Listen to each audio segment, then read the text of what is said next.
Assalamualaikum warahmatullahi wabarakatuh. Kali ini kita akan review sebuah kamera Sony yang launching September tahun lalu, yaitu Sony ZV-E10. Layakkah dibeli di tahun 2022 ataupun 2023 untuk profesional atau untuk pemula? Tonton video ini sampai habis.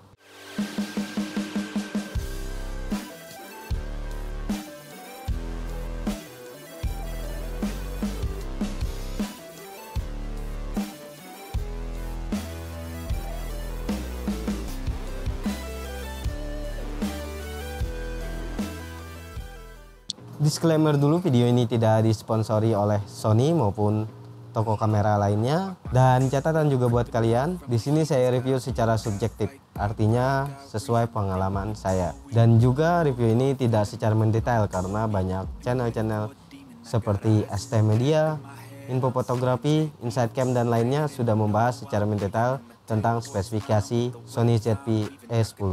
Di sini saya lebih menekankan apa alasan saya memilih Sony ZV-E10. Oke, langsung saja ke intinya. Alasan saya mengapa memilih Sony ZV-E10. Pertama, ISO. Ya, jelas kemampuan ISO Sony sudah tidak diragukan lagi, dimana saya sering membuat video yang dihadapkan dengan situasi pencahayaan kurang mendukung. Storytelling dulu, sebelumnya saya pengguna Lumix GX85 dan Lumix GX8.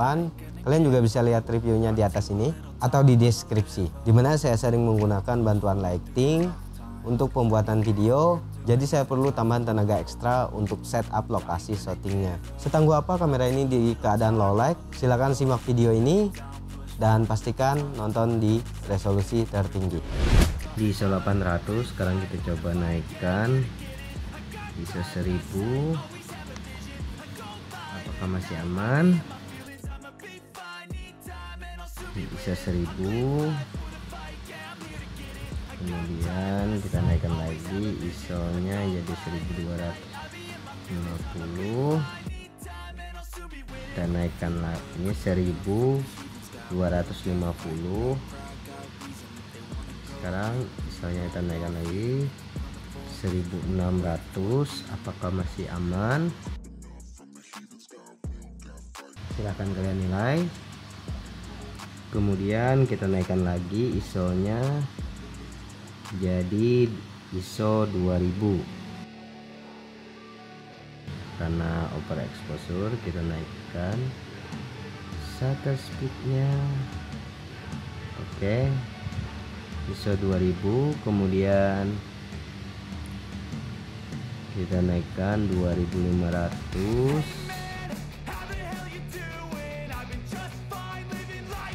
Apakah masih aman? Kemudian kita naikkan lagi ISO nya di 3200. Apakah masih aman?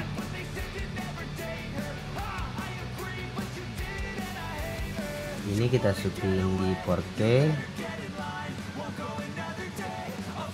Sekarang kita naikkan lagi ISO nya 4000.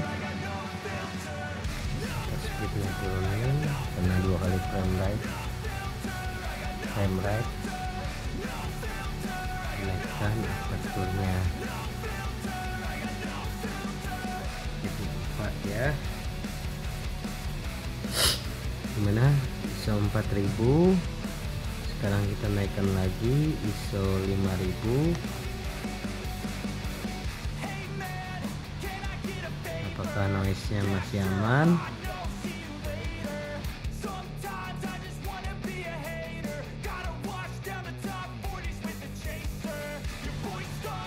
ISO nya jadi 6400.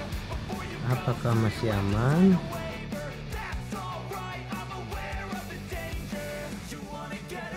Kita naikkan lagi jadi 8000.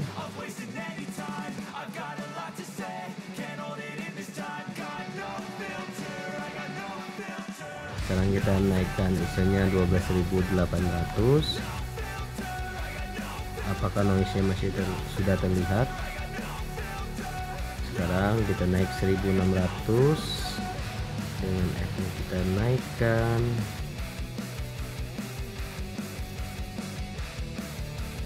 ini ISO 1600, kita naikkan lagi jadi ISO 20.000. sepertinya noise nya mulai terlihat. Kita naikkan lagi ISO nya jadi 25.000.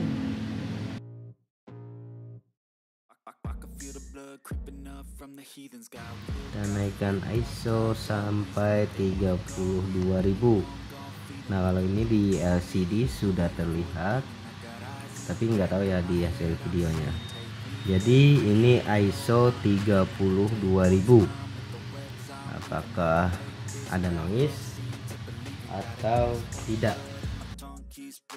Silahkan tinggalkan di kolom komentar menurut kalian, tanpa editing, tanpa noise reduction, apakah noise nya cukup acceptable di 32.000 atau di ISO berapa?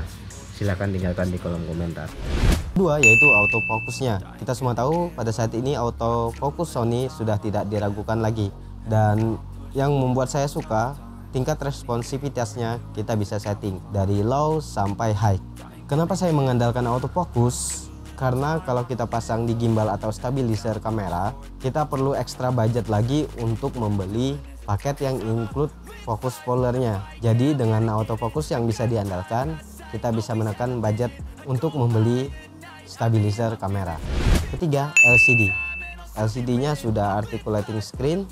Ya, karena kadang-kadang saya membuat konten dan saya seorang single shutter, jadi sangat membutuhkan sekali LCD dengan fitur articulating screen. Dan juga LCD-nya cukup mumpuni, karena dulu saya pernah pakai Sony A6000. Ketika trik kita tidak bisa mengandalkan LCD Sony A6000, namun di ZV-E10 ini saya pernah memakai di cuaca yang terik dan LCD-nya cukup terlihat jelas.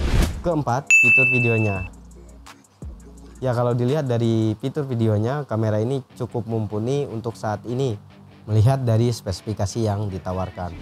Kelima, tombol functionnya atau tombol FN bisa kita customisasi sesuai kebutuhan. Dan untuk TL function emang tidak ada, tapi bagi saya tidak masalah, karena ketika saya kerja atau ngejob, ketika jobnya foto, ya settingan kamera otomatis standby selalu foto. Kemudian begitu juga untuk video. Jadi untuk dual function menurut saya tidak jadi masalah. Dan yang terakhir, yang keenam, port USB-nya sudah Type C. Karena handphone saya juga sudah Type C, jadi saya kemana-mana nggak perlu banyak bawa kabel. Jadi cukup satu charger aja. Dan kesimpulan untuk pertanyaan di awal tadi, bagi saya kamera ini layak dibeli di tahun 2022, 2023, mungkin bahkan tahun 2024 dengan spesifikasi yang cukup mumpuni. Kemudian kamera ini juga bisa digunakan untuk profesional karena memiliki fitur yang cukup mumpuni juga. Dan itulah alasan saya kenapa memilih Sony ZV-E10. Dan bagi teman-teman yang mempunyai pengalaman menggunakan Sony ZV-E10 bisa berbagi cerita di kolom komentar. Silahkan tinggalkan di kolom komentar, atau ada masukan, kritik dan saran silahkan. Dan tentunya jangan lupa like, comment, share, dan subscribe. Terima kasih.